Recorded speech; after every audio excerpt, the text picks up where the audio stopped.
You know, as believers, we should always take the opportunity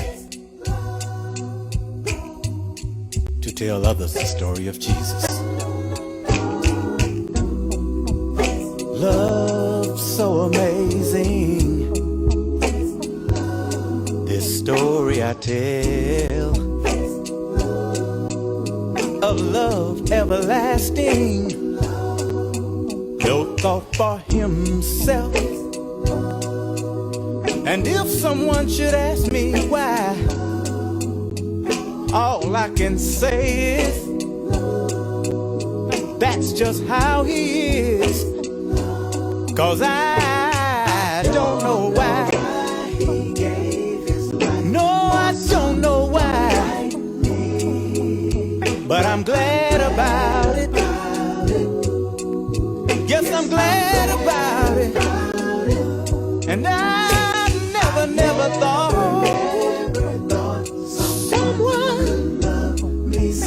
someone could love me so deeply. No, that's why I want to tell the world about it. Wait a minute, I must confess, I used to take his love for granted. But that's all in the past. You see, after I understood what he did for me, I couldn't treat him the same, you see. And I don't know why he stays with me. Oh, Lordy. But that's just how he is. Yes, that's how he is. And I don't know why.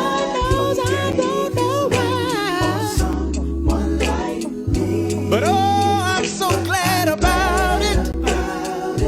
Hey, yes, I'm glad about it.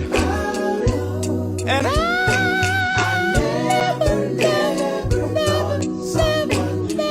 never thought someone could love me so deeply. Oh, no. Hey. Woo. No, never in my life have I seen such a sacrifice. No. He left all the riches of glory, yes he did. Came down to a sin-cursed earth and saved my life, yeah. I may never understand it or be able to tell you why, but that's how he is.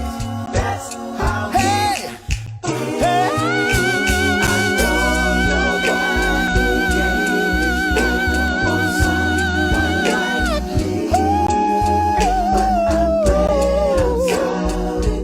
Oh, before I even knew who he was, Jesus did it. Oh, yes, he did. When I never thought someone could love me that much, I heard about how he gave his life.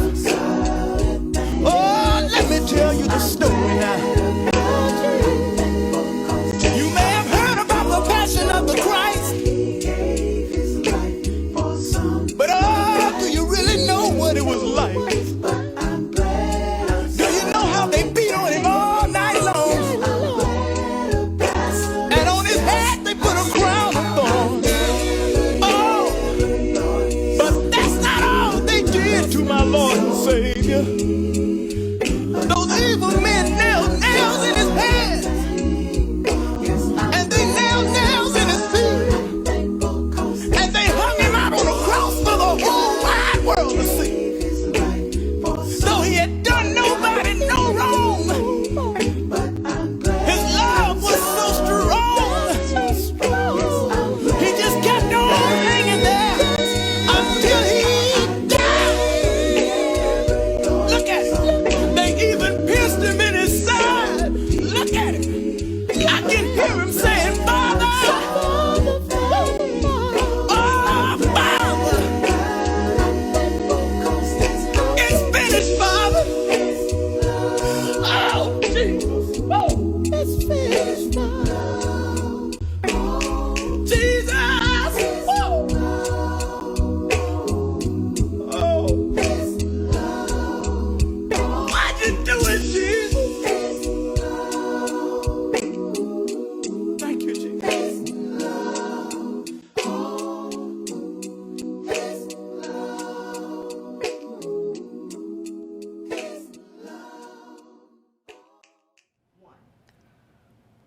We're thankful again to the great God of heaven for this privilege, this extension of his beneficent grace and mercy as we come to you today on behalf of the Word of God. My name is Dr. David C. Penn. I am the senior minister of the Robbins Church of Christ here in the village of Robbins, Illinois. We thank you for sharing with us in this online series of lessons that we have been providing from the Epistle of Ephesians, beginning with the first Sunday in the month of November until today. We have shared with you a series of messages taken from the queen of the New Testament epistles, which is called the Ephesian letter.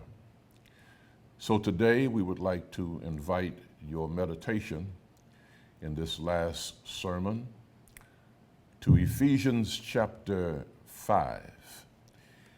And we're going to begin our reading at verse number 15, concluding with verse number 17. Ephesians chapter 5, commencing with verse number 15, culminating with verse number 17. And the Bible reads as follows: "See then that ye walk circumspectly, not as fools, but as wise, redeeming the time, because the days are evil. Wherefore be ye not unwise, but understanding what the will of the Lord is." I want to reread again verses number 15 and 16.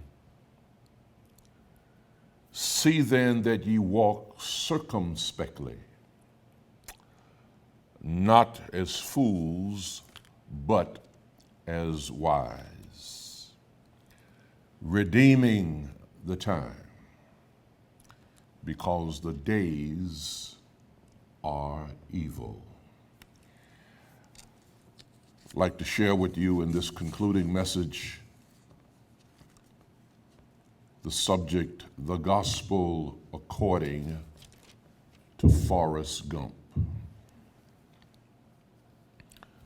The gospel according to Forrest Gump. I'll give you the outline before we begin. Number one,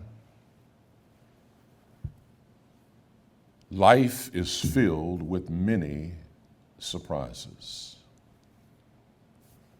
Number two,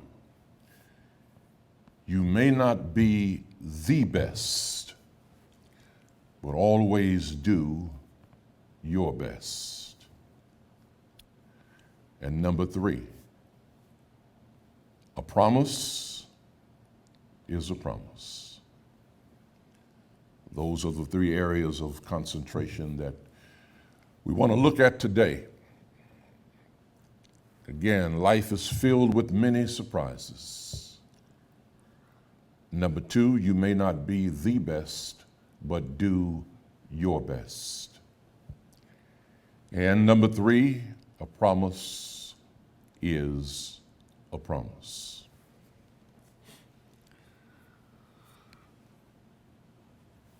A number of years ago, I was encouraged by my youngest daughter to watch a particular video that had received a number of box office awards. Having observed this movie entitled Forrest Gump with a great deal of interest, I was impressed by this man whose lifestyle embodied integrity, honesty, and simplicity. I laughed when Forrest laughed. I found myself cheering when Forrest ran through opposing teams to score a number of touchdowns. I was moved with compassion when he lost his best friend in the Vietnam War. I became excited and reminiscent when I heard the nostalgic music of my adolescent years of the late 1950s and 60s. And then I became emotional with Forrest when he mourned and grieved over the death of his wife. Obviously, the film critics in Hollywood enjoyed this movie as much as I did because they gave Tom Hanks an undisputed Oscar for the role of Best Actor in this character performance. What captivated my attention most concerning this feature-length film was the fact that even though Forrest Gump was severely limited in his mental understanding, using the wisdom of his mother and practical simplicity, he was still able to become a tremendous success in life despite his deficiencies. When you read these verses carefully, here in Ephesians chapter 5, you will discover that Forrest Gump is a modern example of an ancient biblical truth. And this truth is found in the fact that the wisdom of this world is foolishness to God. God has a habit and a reputation of taking the simple and foolish things of life and thereby confounding the wise. So Paul says here in Ephesians 5, verses 15 through 17, see then that ye walk circumspectly, not as fools, but as wise, redeeming the time, because the days are evil. Wherefore be ye not unwise, but understanding what the will of the Lord is. One of the most memorable lines uttered by Forrest in this movie was, Mama said, life is like a box of chocolates because you never know what you're going to get. He says, life, as we understand it, is just like a box of chocolates because you never know what you're going to get. In other words, life often presents to us a series of unexpected experiences wrapped up in colorful, attractive boxes. And inside of these colorful boxes, you will find a variety of choices. And life is like that, you know. There is an assortment of roads you can choose to take while traveling down this journey called life. And when this brother says that life is like a box of chocolates, he is absolutely right on the money. Because you know as well as I know that you never know in this life what life is going to present. You can be up today, but you can be down before the sun sets. We must always keep in mind that certain choices we make have certain consequences. The choice you make today will in effect determine which choices will be available on tomorrow. In 2 Corinthians chapter 4 and verse 18, Paul says to the believers at Corinth, while we look not at the things which are seen, but at the things which are not seen, for the things which are seen are temporal, but the things which are not seen are eternal. Now, this is a spiritual principle, but listen to the practical statement behind it. The reason we should not choose to focus on the things which are seen is because the things which are seen are passing away. But the reason we should choose to focus on things which are not seen is because only the things which are not seen are the things which will last throughout eternity. Therefore, we need to walk circumspectly. We need to walk carefully. We need to walk very seriously.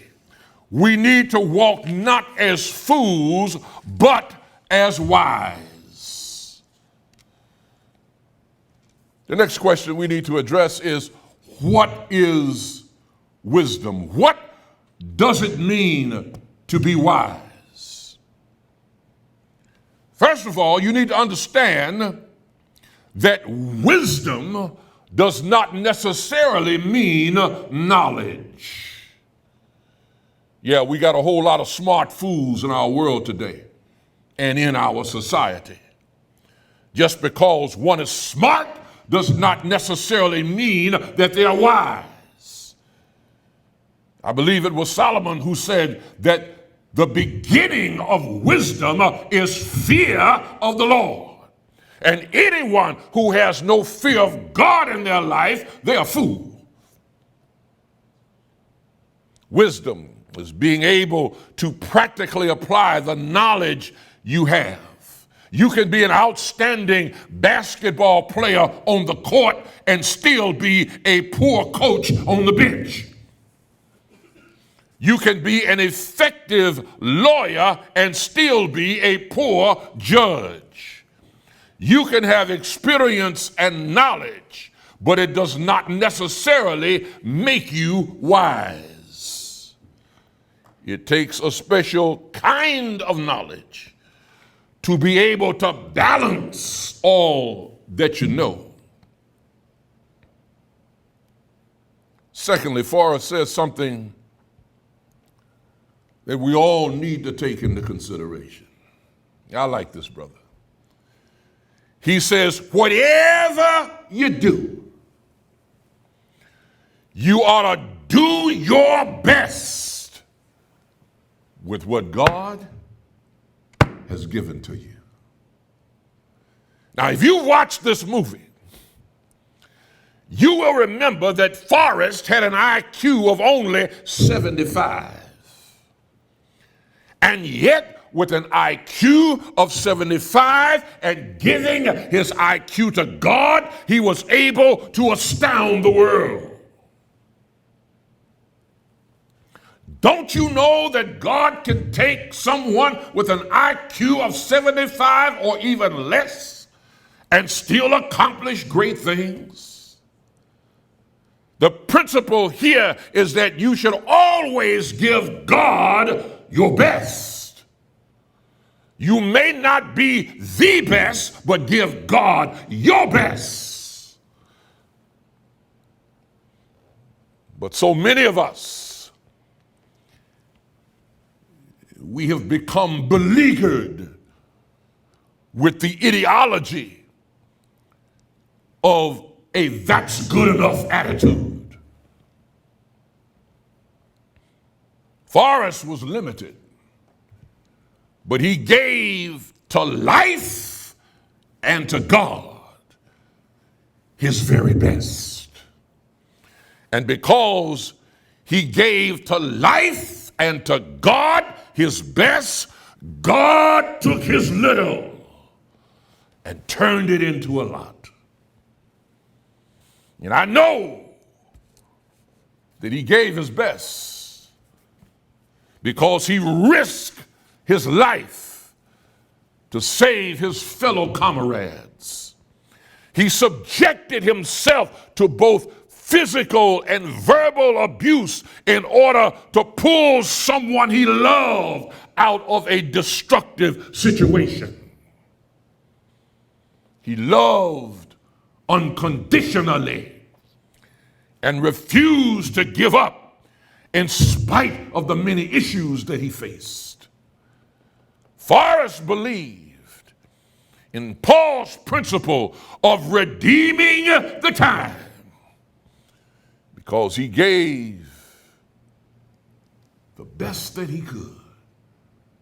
That's what Paul was saying here in verse 16 of Ephesians 5 when he says, redeeming the time because the days are evil. A famous poet once said, I only have a minute with 60 seconds in it. Forced upon me, I cannot refuse it. I didn't seek it, I didn't choose it. But it's up to me to use it. I must suffer if I lose it. Give an account if I abuse it. Only a tiny little minute, but eternity is in it. That's what I call redeeming the time.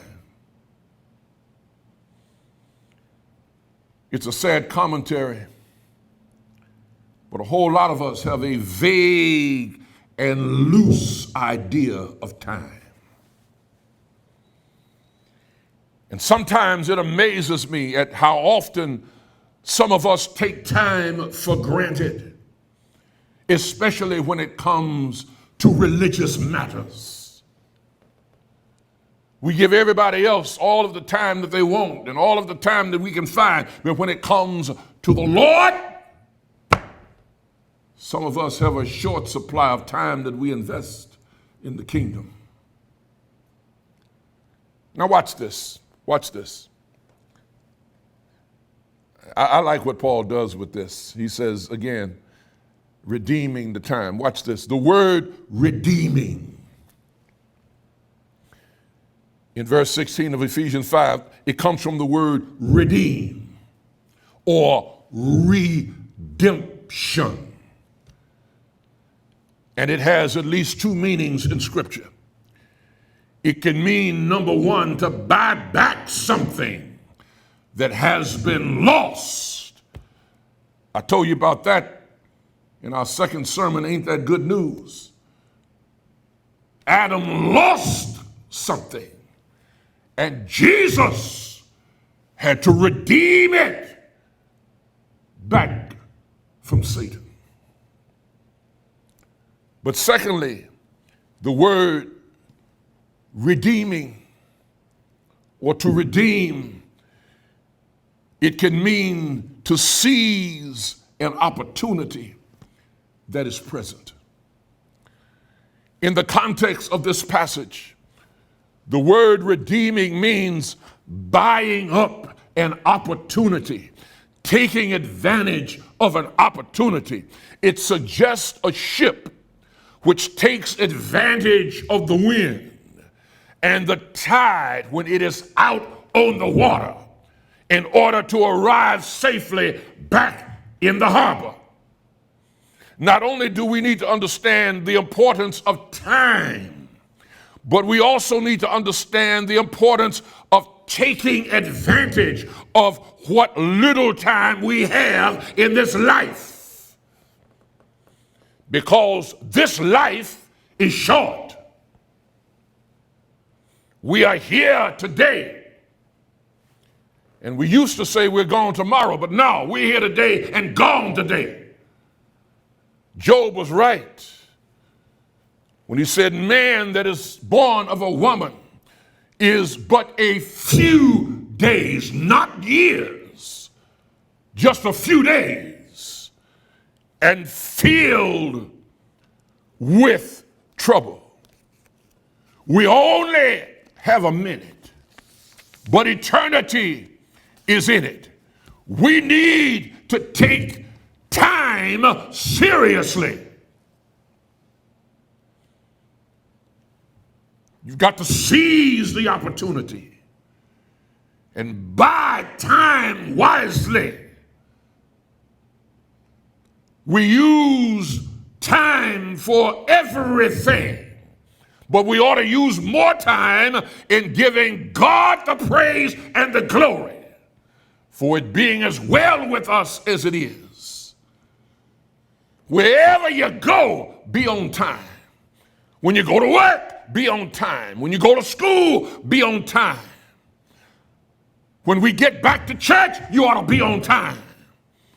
Wherever you go as a representative of the Lord's family, be on time. Redeem the time, because the days are evil. The days are evil. The world all around us is evil. You don't need a PhD to understand that we're living in an evil world. Paul reminds us in the Thessalonian epistle, he says, the mystery of iniquity does already work.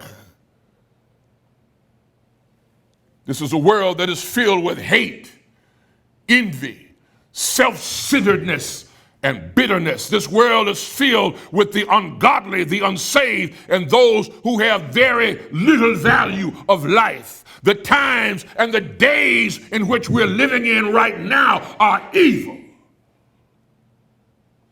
But our responsibility as blood-bought, born-again believers is to redeem the time in which we have been given. One of the reasons why some people are always up against it, never get ahead in life, is because they spend no time with God and they spend no time studying the Word of God. But whenever you find yourself having some extra time, use some of that time to give God some praise. Use some of that time to give God some prayer.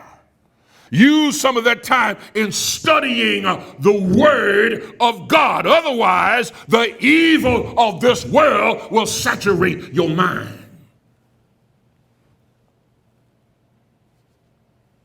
And then thirdly,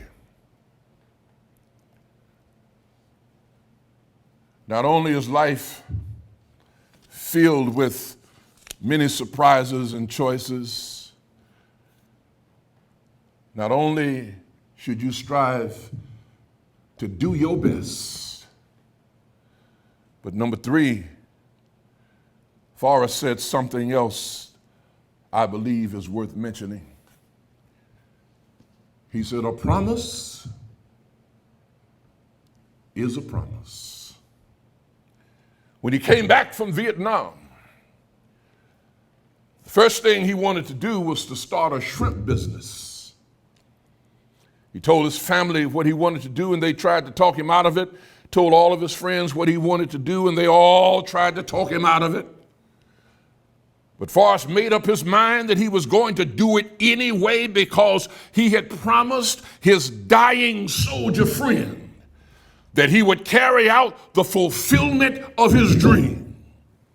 When they all tried to talk him out of it, he said, a promise is a promise. Well, when you came to Christ and when I came to Christ by obedience to the word, God made you a promise. And you made God a promise. You made God a promise that you would live by the will and the wisdom of his word.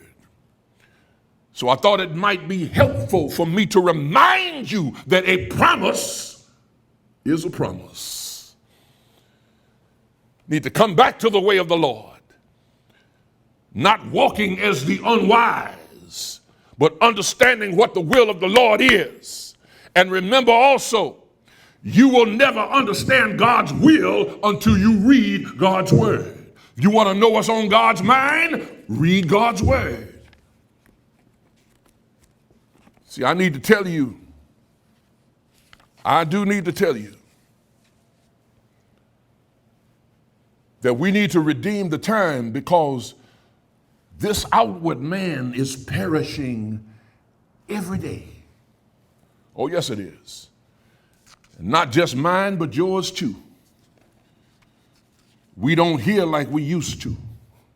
Praise the mighty name of Jesus. We don't see like we used to. We go in a room 3 or 4 times and wonder what we went in there for in the first place. You need to redeem the time. Your outward man is decaying. If you don't believe that your outward self is decaying, put out some of your old pictures. Put out some of them pictures in your high school books and other memorabilia, and you will see the physical evidence of a spiritual truth. The outer man is constantly wasting away. But the good news is that if you belong to Christ, the inner man, the inner self, the eternal self, the invisible self, the part of self that makes self self, the inward man is being renewed day by day. When the outward man is bending over, the inward man is standing straight up. So don't spend all of your time on something that is fading away. You keep on putting hair color in your hair and it keeps coming back gray. It's fading away. Don't spend all of your time providing for your emotional and physical and psychological needs without investing some time for your spiritual needs. So he says, be not unwise, but understanding what the will of the Lord is.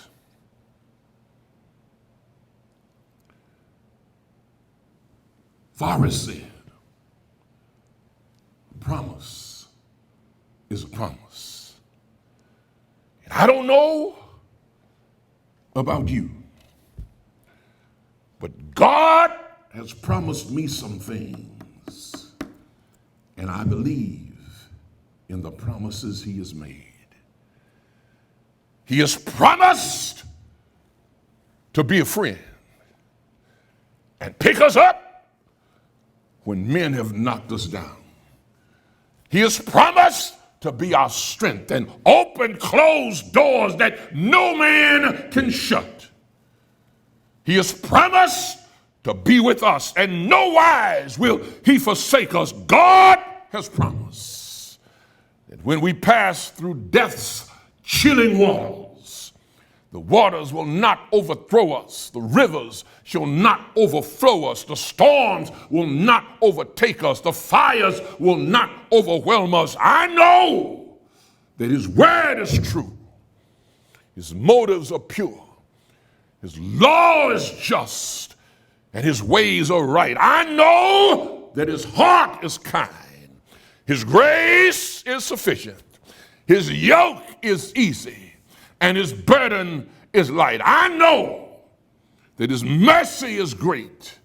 His peace is perfect. His promises are sure.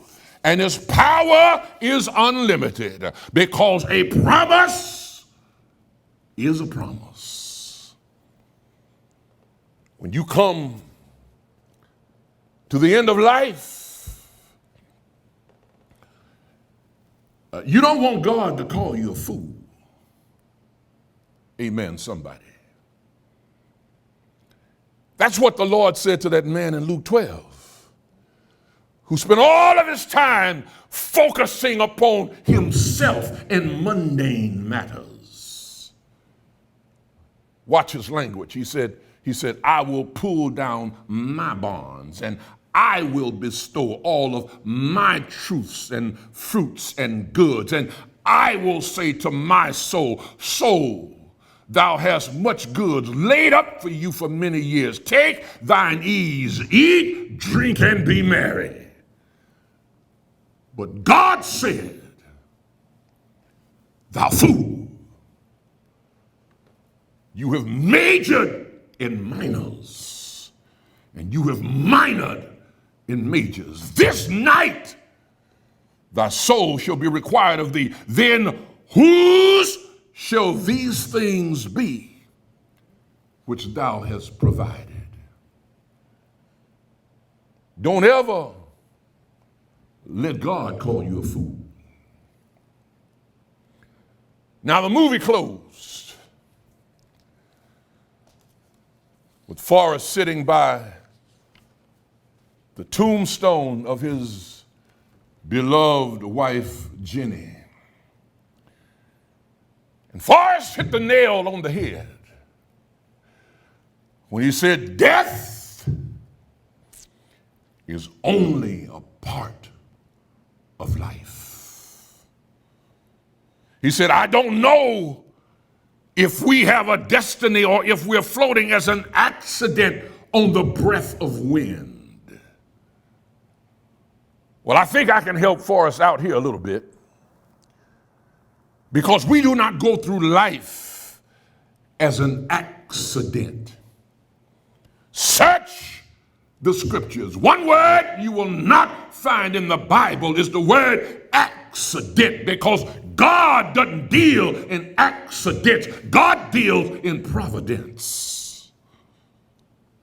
And life is not like a feather which rides upon the bosom of the wind. But we who know the Lord and have been called according to his grace, we have a destiny that is settled in Jesus Christ. Paul tells us in 2 Corinthians chapter 5, he says, for we know that if our earthly house of this tabernacle were dissolved, we have a building of God, a house not made with hands, eternal in the heavens. In my conclusion, let me share with you a story that was once told about a young law student and a man named Mr. William Gladstone. It was said that William Gladstone was one of England's greatest statesmen, and he served as prime minister in England from 1824 to 1868. And one day a young man visited Gladstone, and he said, sir, I have an insatiable desire to study law in the government of our country, but I need to know how you feel about my goal and my ambition. And Gladstone responded by saying, yes, and then what? The young fellow said, I want to be accepted by the court. I want to be recognized by this great country as a renowned esquire of jurisprudence.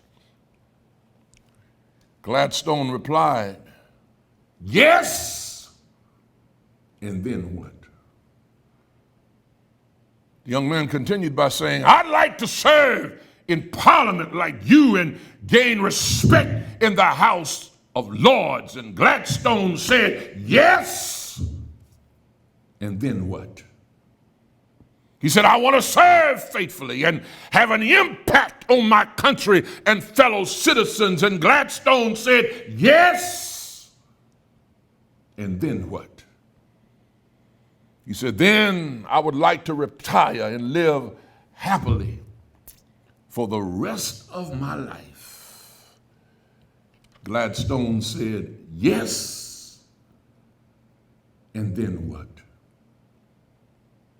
He said, well, I suppose after that I'll be ready to die and leave a legacy for others to follow. And Gladstone said, yes, and then what? The young man, becoming a little agitated, he said, what do you mean? And then what? I haven't thought about anything after death. And Gladstone said, young man, you a fool. You need to go back home and think life through again. Because your plans only involve the things of this life, and you have made no plans for that in the afterlife. And so many people have made plans all the way up to death, and they have not considered, and then what? But I thank and praise God. We who have been redeemed by the precious blood of Jesus, we know what and after the what. We who know Jesus, we will be able to hear him say, servant, well done. The battle has been fought. The victory has been won. When we shall look upon his thorn-crowned brow, we shall see the nail prints in his hand. When we see the spear marks in his side, when we see the spike marks in his feet, when we see the King of Kings in the beauty of his holiness and in the holiness of his beauty, we will understand it then like we don't understand it now. Right now, just like Brother Forrest, we only see through a glass dimly. But when we come face to face with Jesus, it will all be clear to us then. When we come face to face with the Lord, every shadow will have passed away and every whisper will be made louder. We then can thank him for every dark night, and for every lonely way, for every tear, for every trial, for every testing. We can thank him for every sorrow. When we go proudly marching to that great marriage feast of the Lamb, we will understand it then like we don't understand it now. Nahum was right when he said, the Lord is good, a stronghold in the day of trouble, and he knoweth them that trust in him. You might be able to fool some folks some of the time, but you can never fool God none of the time, because he knoweth them that trust in him. And I like Isaiah as I close. Isaiah, the eagle-eyed prophet of the Tanakh, Isaiah, who was once asked by the southern kingdom watchman, what of the night? What time is it? And Isaiah said, they that wait upon the Lord shall renew their strength. They shall mount up with wings as eagles. They shall run and not get weary. They shall walk and they will not faint.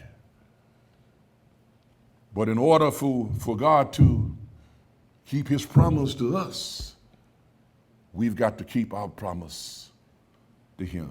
A promise is a promise.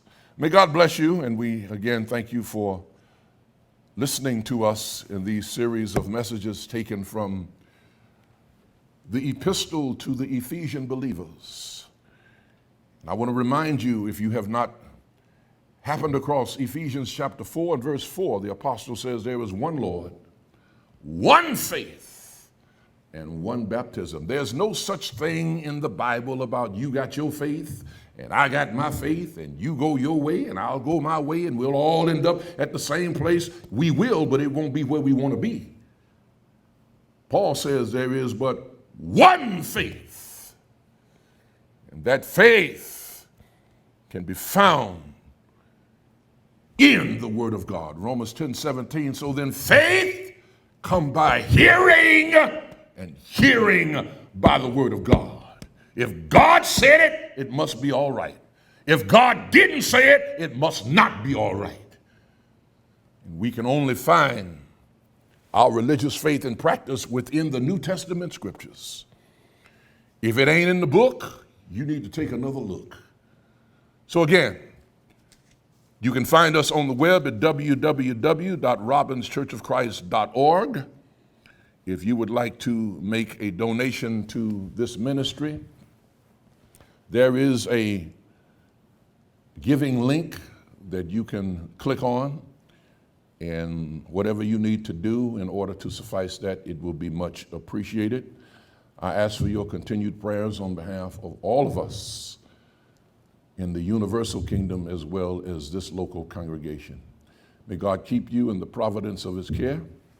May he watch over you. May his grace and mercy shine upon you and keep you in his care. Thank you. To veil my face, I want two wings. To veil my feet, I want two wings to fly away. I know the world can't do me no harm. 2 wings, I want 2 wings. 2 wings just to veil my face. I want 2 wings. 2 wings to veil my feet. I want 2 wings. 2 wings to fly away. I know the world can't do me no harm. 2 wings. I want 2 wings, 2 wings just to veil my face. I want 2 wings, 2 wings to veil my feet. I want 2 wings, 2 wings to fly away. I know the world can't do me no harm. Listen to me now. One of these old mornings, and it won't be long. No. You look around here for me, but I'll be gone on home with 2 wings, 2 wings, 2 wings just to veil my face. 2 wings, 2 wings just to veil my feet. 2 wings, 2 wings just to fly away. I know the world can't do me no harm. Wait a minute. Meet me, Jesus, meet me in the middle of the air, yeah. If these 2 wings should fill me, I want you to meet me with another pair. 2 wings, 2 wings, 2 wings to veil my face. 2 wings, 2 wings to veil my feet. I want 2 wings, I'm gonna fly away. I know the world can't do me no harm. Hey, hey. Up in glory, I've got a long white robe. Over yonder, a new pair of shoes. But most of all, I've got a long pair of wings. I Fly away, spread the news. Two wings, two wings, two wings to build my faith. Two wings, two wings to build my feet. Two wings to fly away. I know the world can't do me no harm. They can try to, but the world can't do me no harm. I know the world can't do me no harm. Hey, hey. One of these old mornings, and it won't be long. No. You look around here for me, but I'll be gone on home. Can I get my wings? Two wings to build my faith. Can I get wings? Two wings to build my feet. Two wings to fly away. I know the world can't do me no harm. Over yonder, the world can't